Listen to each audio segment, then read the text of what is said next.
Gente, a paz do Senhor, aqui quem fala é Magno Souza. Hoje eu vi algo interessante aqui em frente à minha casa. Eu percebi que as árvores, tem duas árvores e elas foram cortadas. Porém, daqui a um período ela vai voltar a crescer novamente.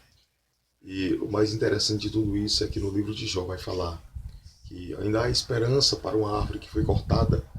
Daí percebemos na Bíblia e vemos que o filho pródigo, aquele moço que perdeu tudo, saiu de casa, perdeu tudo, abandonou a casa, abandonou o pai, deixou a presença, trocou a casa pela lama, o pai pelos porcos e o pão pelas bolotas. Porém, uma certa feita, ele cai em si, toma a atitude de se levantar e agora vai voltar novamente para a presença do pai.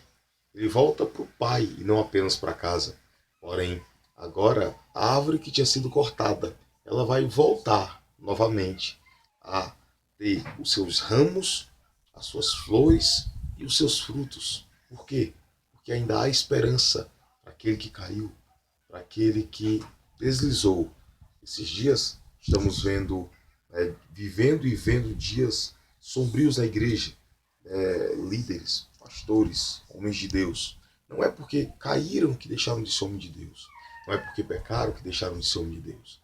Vemos aí muitos conhecidos no meio de nós. Porém, a Bíblia nos dá respaldo para que possamos entender que a nossa mensagem não tem que ser de julgamento, mas sim mensagem de resgate.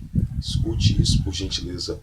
A Bíblia Sagrada vai narrar a história desse moço que eu acabei de falar, do filho pródigo.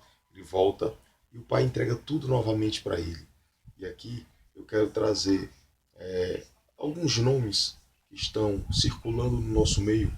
Pastor Adeudo Costa, pastor Elcio de Assis, e alguns outros, pastor Reuel Bernardino, esses homens de Deus que, infelizmente, passaram por algumas situações, porém, o nosso papel, o nosso dever como cristão não é de julgar. O nosso papel, o nosso dever como cristão é de estender a mão e colocá-los de pé. Nós temos que orar por eles e não sacrificá-los e crucificá-los. Porque, dando um exemplo meu, no início da minha fé, muitas mensagens do pastor Adeildo, eu fui alcançado por muitas mensagens deles, muito edificado por mensagem dele. Pastor Elcio de Assis, uma acusação sem provas que aconteceu aí agora.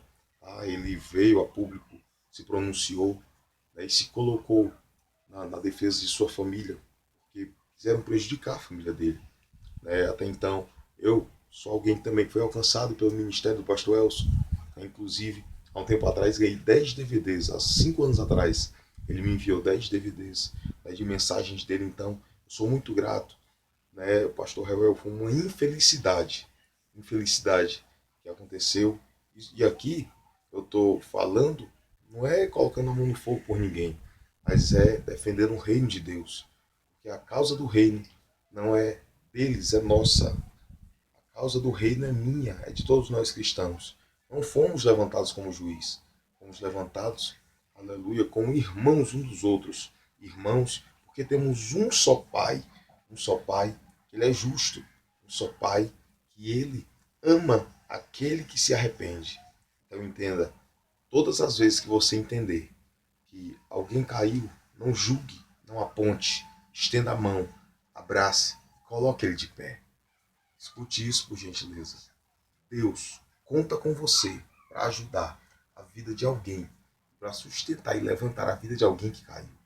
Entenda bem, nessa última hora, muitas coisas ainda vão acontecer porque a igreja é feita de homens errôneos, pecadores, e homens falhos. Porém, Deus conta com cada um de nós, porque só Ele, pode julgar a cada um de nós segundo a sua justiça, mas antes, o seu trono também, ele gira em torno de misericórdia. Essa é a base do trono de Deus. Justiça, misericórdia. Ouça isso, por gentileza. Deus, ele não te chamou para julgar. Deus, ele te chamou para abraçar. Ele não veio anunciar o juízo, ele veio anunciar o